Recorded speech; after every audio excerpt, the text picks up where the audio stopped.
Well, the passion that I have about food comes from an early age. When I was around 12, I started watching what Mom does in the kitchen, and she saw me and asked if I wanted to help. So I, of course, said yes, and it started there. So I learned that part from my mom, but the passion was instilled in me from above. It came from God, to be honest with you. After searching for many years about what I wanted to do, it just all of a sudden just came to me. I knew what I wanted to do, and then finally I got a chance to do it.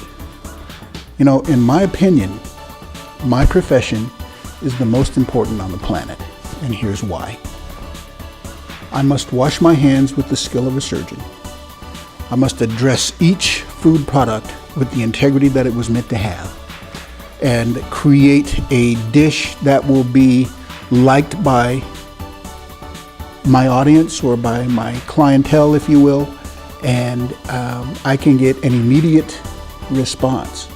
Because of that, I get an immediate reaction. The reason I feel that our reviews are so good and so consistent is because of our attitude. We have an attitude of gratitude first. We make sure, like I shared with you a bit ago, that everything is addressed with the tender care that it needs to have.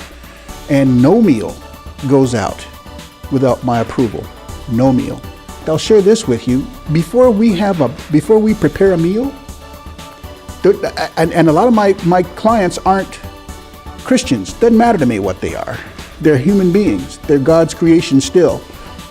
We say this simple prayer: Lord, help us to create this meal so that as it's being received, it will be like the first meal we're going to have with you at the banquet table. Make it a little like that. And we thank Him for giving us the talent to do what we do. And then we break hands, we wash hands, and we start about making that meal happen. I think that's one of the reasons it's so consistent, is because of that prayer. And then, of course, our love for doing what we do. But every time, I mean, it could be a party of 2 or a party of 250 or more, same prayer, the same attitude, the same humbleness, and we ask for it, and He's delivered it for us. It's really that simple.